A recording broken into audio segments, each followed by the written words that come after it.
Everyone is familiar with the fact that when you look at a flora nowadays, a modern flora, there are all sorts of strange names of plants, and there are all sorts of strange reorganizations of plant families.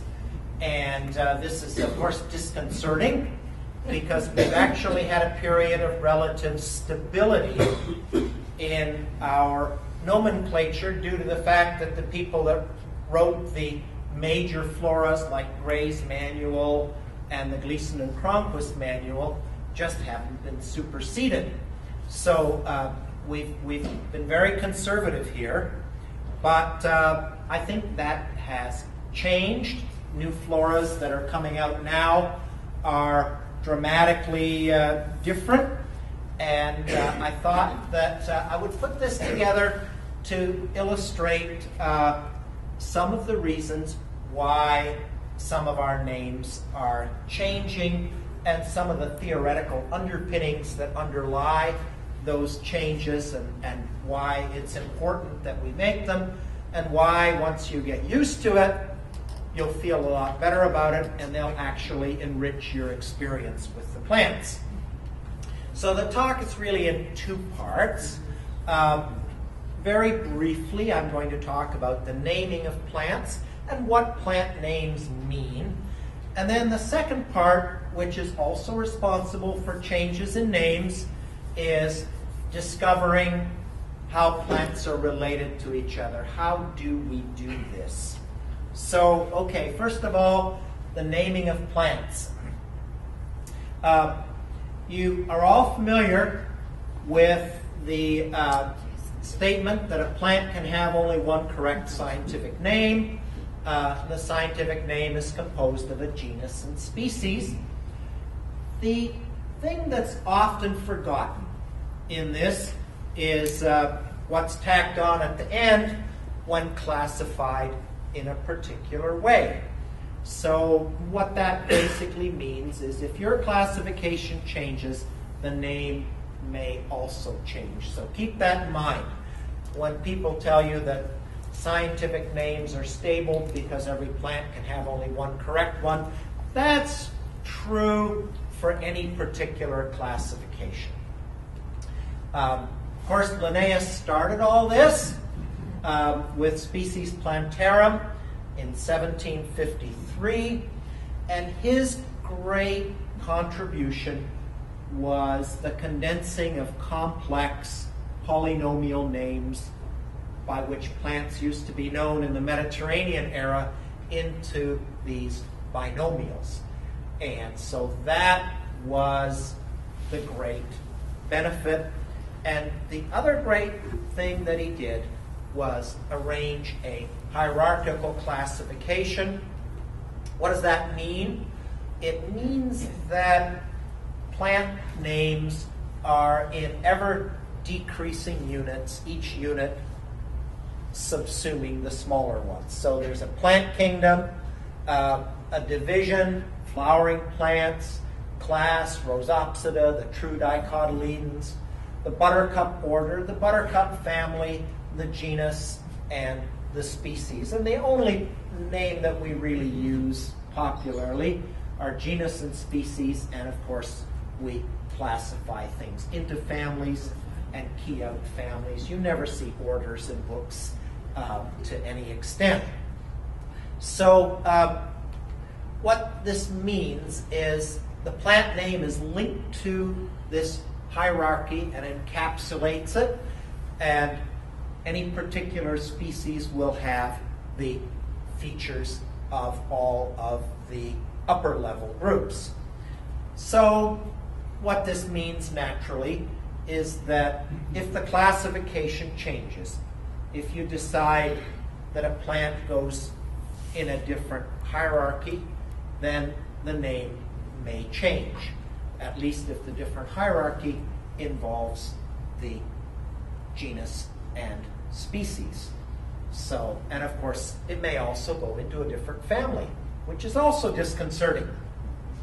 So that's basically the underpinnings of why names can change despite this very stable organization that we have built upon since Linnaeus.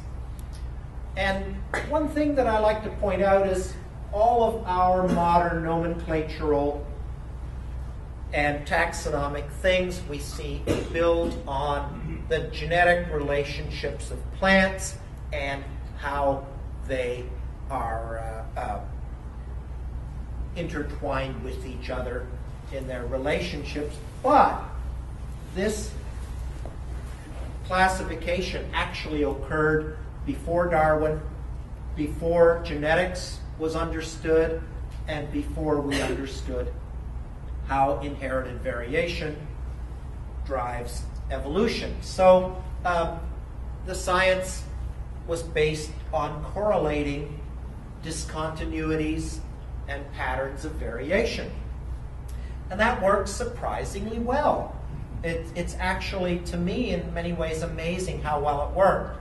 But you can easily be fooled by superficial similarities or when plants differ radically in a few very striking features. And I'll show you some examples of that later on.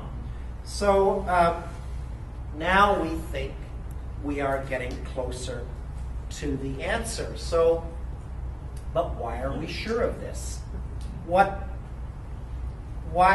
won't we, in 30 years, discover that everything we've thought is hogwash? Well, I think I'm optimistic that that won't happen. And the reason is actually a couple of reasons. One is, of course, modern systematics has a much deeper and more comprehensive understanding of variation. We know about genetics, we know about inherited characteristics and characteristics that are not inherited and just environmental. But actually, the most important thing for understanding plant relationships are three particular items. First off, we can access the genome directly. And you are basically a rather liquid, sloppy bag that genes use to regenerate themselves. So we think that by being able to access the genome directly, rather than worrying about all the variation we see in those fleshy bags that contain the genome, we're getting much closer to the core of what makes you a member of Homo sapiens, or what makes a Carex species a particular entity. Now, of course, the genome is big, and there's a lot of features that it has. So in addition to accessing the genome, you need to figure out what to do with it. And there are two other things that relate to that. First of all is mathematicians have developed complex techniques that allow them to take differences in the genome and construct a probable branching pattern that produced those differences. And not only that, to give them even some statistical significance. Now, few taxonomists actually understand these complex algorithms.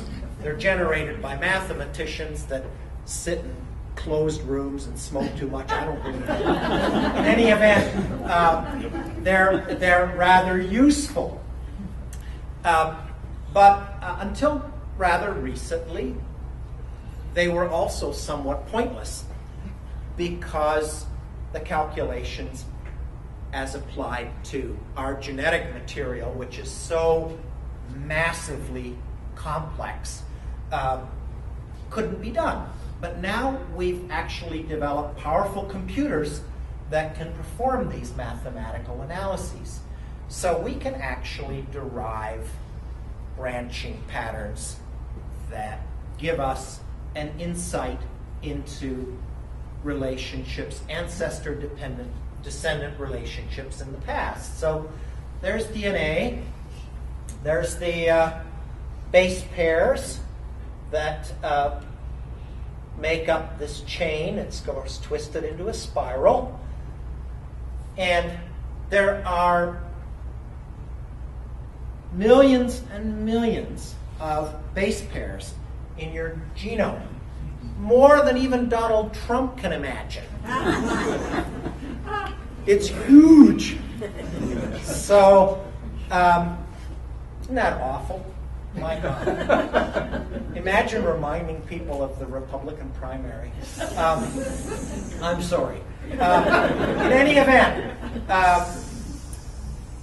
if you think about what you do when you identify a plant, you use some characteristics and you measure the leaves and the height and a bunch of stuff. How many characters do you think your basic plant has? A few dozen. If you're really thorough and do anatomy and cellular measurements and that, you might actually get up to a couple hundred. But that plant's genome will have millions and millions and millions and millions of characters, base pairs. They're basically a character like measuring the width of a leaf or looking at the color of a flower. And it's those millions, those huge numbers, that give us confidence that we're getting closer to the right answer. So these equations that allow the reconstruction of these evolutionary branching patterns produce a diagram kind of like this. And you have to think of these diagrams as hypotheses, but they're pretty solid, and this is the kind of thing that you can look at. People carelessly say things like, we're descended from apes, and apes are descended from monkeys, and monkeys are descended. By the time you get down there, you're descended from crayfish and all sorts of things. But in actual fact, what really is the case is that mammals and all these things share a common ancestor long in the past. We're not really descended from crocodiles or anything ridiculous like that. They share a common ancestor. So, and there he is. See, until computers became a little less primitive than that, we couldn't do these calculations. So this is kind of what we're getting at. And of course, this is a very simple diagram. And when you take a diagram like this and interpret it to make a classification, you're actually just looking at the tips of the diagram. So how do we interpret these phylogenies? Well, here we go. This is the pattern we get with an evolutionary tree, a very simple one. So how do we turn this into a group forming thing? Well, it's very simple. There's a group. There's a group. That looks good. We like that. We can name these things, some genus and species. Well, there's a few problems. This would also be correct. So you have still differences of opinion. Can't have science without differences of opinion. So this is how we would interpret these phylogenetic diagrams. And of course, in reality, they look much more complicated, and this is on purpose. Of course, scientists do this because you can't really present a good seminar unless you have some inscrutable slides. So this is the kind of thing that's very important. Now, how does this look when you look at plant families and plant orders? And let's look at some interesting things about that. There are some really cool things that we've learned when we have taken all that DNA evidence and basically run the entire green plant system through it. First of all, keep in mind that way down here is the end point, and the things come off this.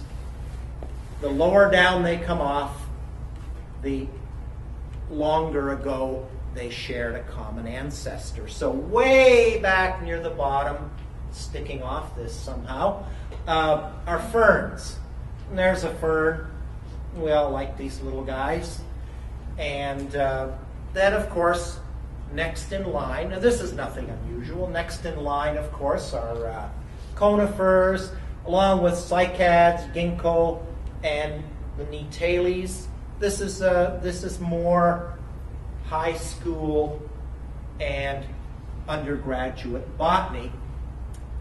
Nothing too unusual there.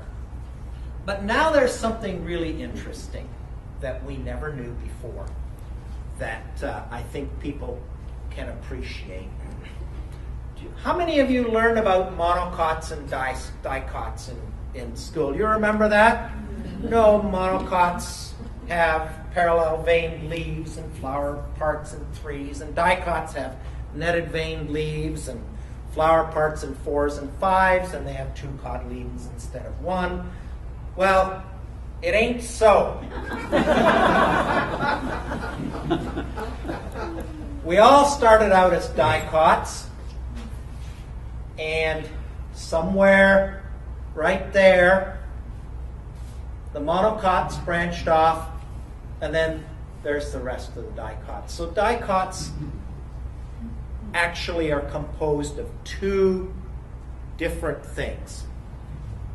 What we traditionally call true dicots here, and then these primitive things down here that predate the split between dicots and monocots.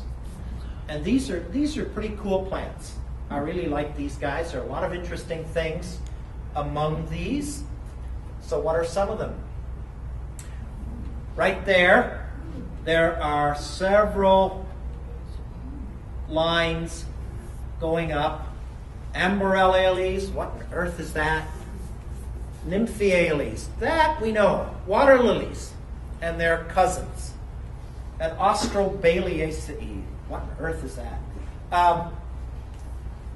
This is a group of families that is referred to by this name right here. That's the first letters of the families in there. These are ancient relics, and they actually predate even the split between monocots and dicots. So, and there are a couple of interesting things about these. One of them is, of course, that people generally thought that the primitive plant would be something dinosaurian, like this magnolia. Big, floppy thing. You can imagine some dinosaur snout snarfing down those leaves and flowers, and it all fit. Well, it's not that way. Actually the most primitive plant extant now is this little unisexual tropical shrub. Hard to believe. So it's a real shift in our thinking. So what else is in this basal group way back? Elysiaceae, these two. Water lilies. Yes, we know water lilies. Magnoliids are also primitive, and they include not only dinosaurian things like magnolia, but also another interesting and unusual sidelight to our understanding of flowering plants, and that is that not all these extremely primitive things were woody. A lot of them were herbaceous. So the word of the day is paleo herb. A lot of these primitive things were herbaceous plants. And they have some really unusual features that I'll mention. Well, one of them is this. That's a paleo herb. Next time you're walking through the woods in the spring, you can point that out to people, and you'll amaze your friends and confound your enemies, and it'll be great. There's an interesting twist. In retrospect, botanists should be slapped silly for not realizing that there was something interesting about these primitive plants that we used to think were dicots. How many people can guess what it is? What's the common factor in all these primitive flowering plants that we used to think were dicots? What's unusual about all of these flowers? 3 parts. Exactly right. Chloranthaceae. That stripped down, just stamens. Sassafras. How many petals does sassafras have? 1, 2, 3, 4, 5, 6. Pawpaws. Look at that. 1, 2, 3. 1, 2, 3. Brassinia. 1, 2, 3, 4, 5, 6. How many stigmas? 1, 2, 3, 4, 5, 6. Tulip tree. 1, 2, 3, 4, 5, 6. 1, 2, 3 sepals. Nobody ever noticed this, really, and put it together, that these things actually predated the split between monocots and dicots. And a mark for that was that their flower parts were often in 3s. Even the monocots have something interesting about them. Acorus, the sweet flag. This is a very important plant economically. The European sweet, used to be anyway, the European sweet flag, which is actually not our native plant, although it's introduced a little bit in Michigan, was highly used in medieval days because people didn't wash, and so they, instead of using deodorant, they put sweet flags out in all the rooms and things. And when you see phrases in old books, I think even Shakespeare, about laying down flags, well, that's what they meant. They put sweet flags so you couldn't be smelled. So Acorus is not an aroid. It's not a member of the Araceae family, which is what we once thought. But it turns out it's the most primitive of all monocots. So that's a really interesting feature. In the Acoraceae, yeah, there's only one of them. It's an ancient relic surviving from the most primitive times. So, all right. What's all this got to do with name changes? Well, there's more to what we learn with reconstructing phylogenies than just being able to go deep into the past and understand how plant families are related. And in fact, it's also influenced how we divide plants into families, and also how we divide plants into genera, and that's where name changes come in. So what's behind these name changes? One of the things that you can do when you can divide plants into groups and have a reliable ancestor-descendant relationship is you can start thinking about what makes a sensible group and what doesn't. And that is what's behind a lot of the name changes. Back to this diagram. So I showed you how groups were formed from that. But let's look at what happens when you get inappropriate groups. And that's really what underlies a lot of the changes in names. If you have a group that includes these two And then this interloper, that group is actually formed of two separate lineages. If you think of a human family in terms of strictly genetics, this fellow is adopted. Is not going to share the same genetic background or the same ancestors as you do. And a group like that, that's formed in this way, is called polyphyletic. That's a no-no. We don't like that because we like our plant families and our plant genera to be just like human families. No adoptions. You can also get one other way of transgressing good classifications. Let's say somebody decides that this thing right there is striking and outstanding and remarkable. Maybe it's hummingbird pollinated. Maybe it's delved into an aquatic environment and looks very different. So they pull this out as a separate group, and then they put these two together in the same group.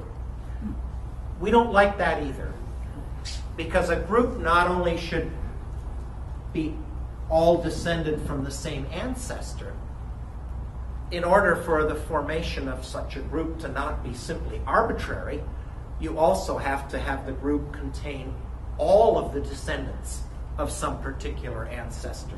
You can't pawn off somebody onto another group, even if they're the black sheep of the family. So a group that's formed that way, including some but not all of the descendants, is called paraphyletic, and we don't like that either.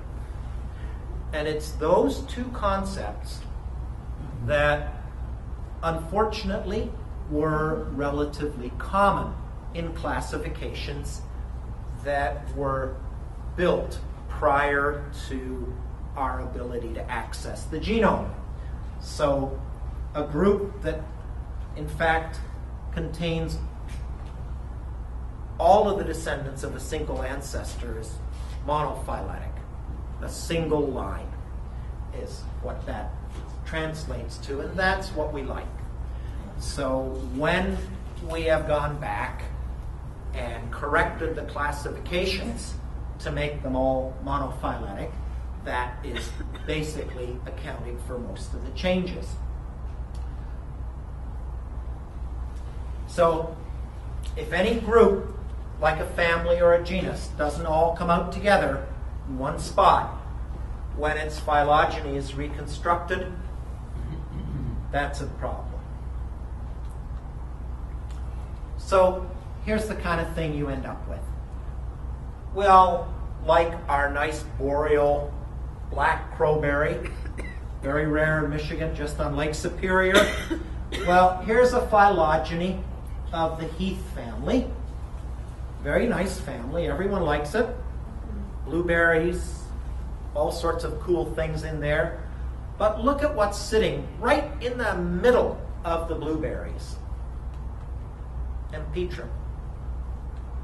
Now, how can you have a family nestled deep within another family? It just doesn't make sense.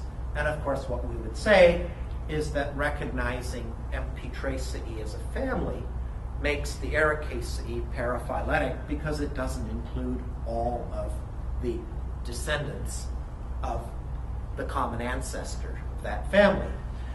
So we wouldn't recognize Empetraceae. We would just dump it into the Ericaceae.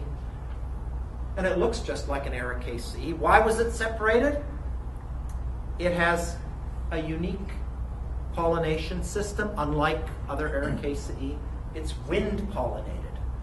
So if you're wind pollinated, you don't need to fuss with any of that fancy stuff for attracting bugs like petals and nectaries and all of that stuff. You can strip yourself down to just your stamens and your pistils, but your flowers look so incredibly different that even though the plants and the fruits are the same, people would put it into a different family. So that's what happened. So now we dump Empetrum back into the Ericaceae. Lilies. Same thing happened with lilies.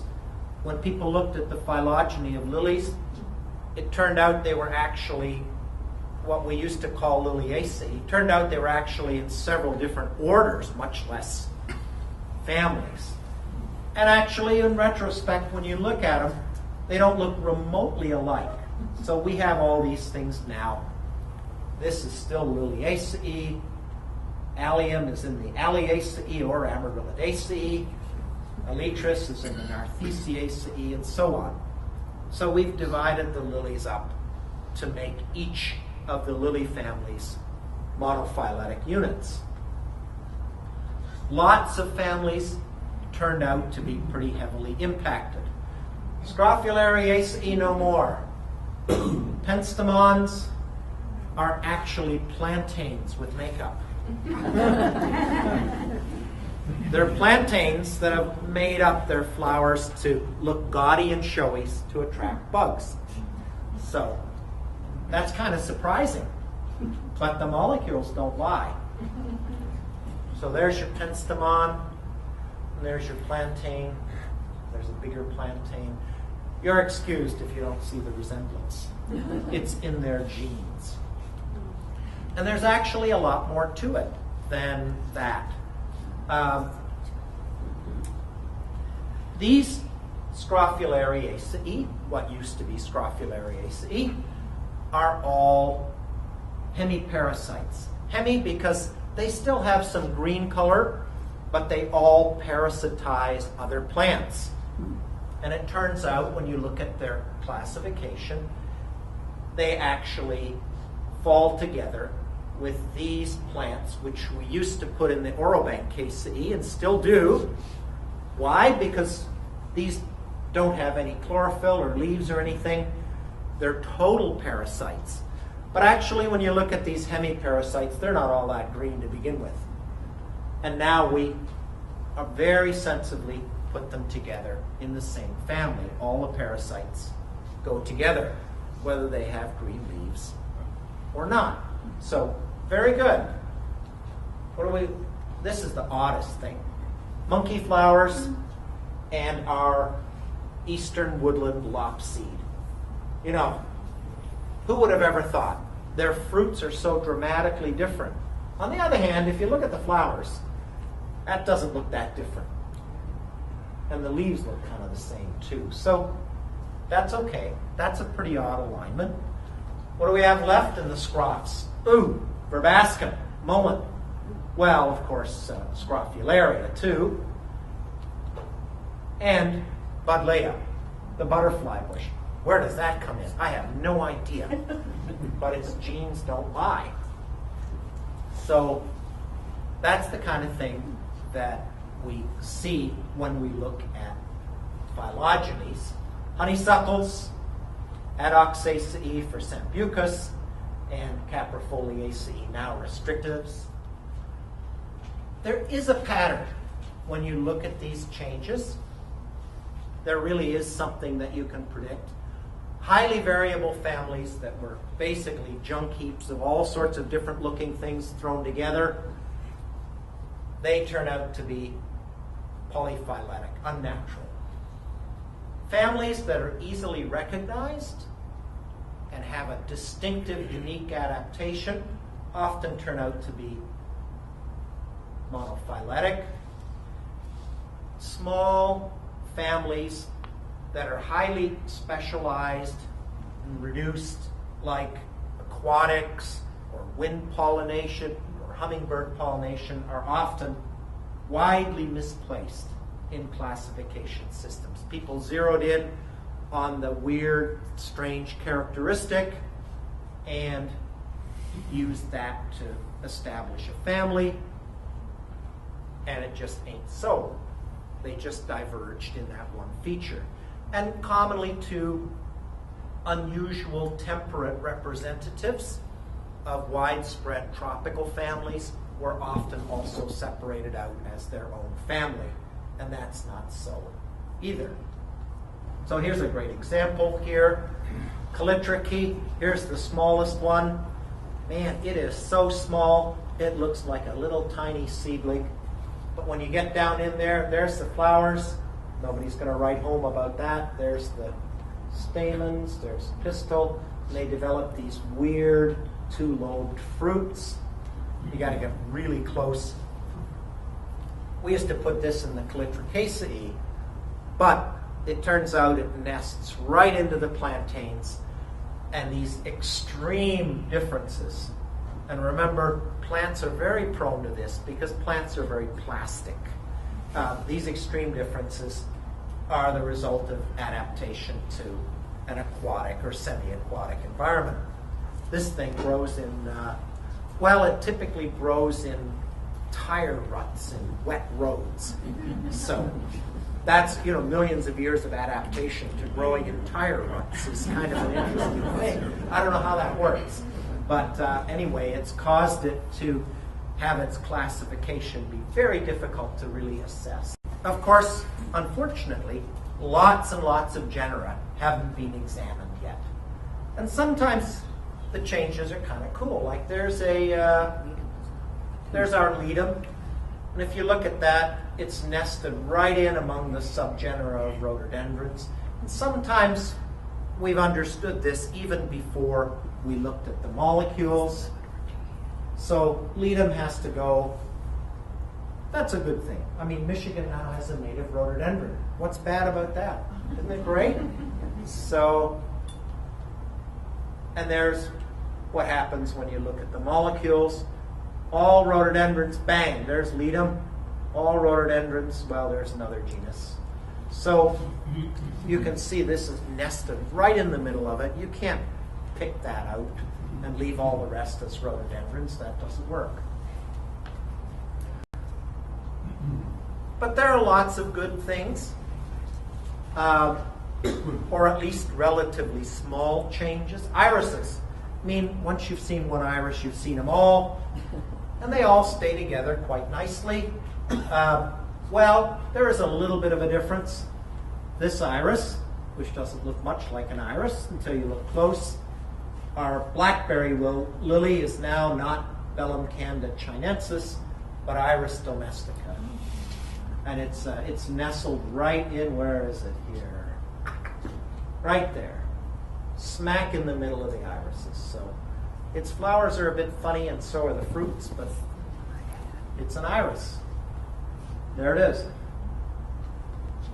Bottom line, it's your genes that matter, not your phenotype, not your external appearance. Asters, this is a real sore point. Asters. Ooh, the aster disaster. What's the problem with asters? Well, here you have a nice phylogeny, and here are all the places where what we used to call asters come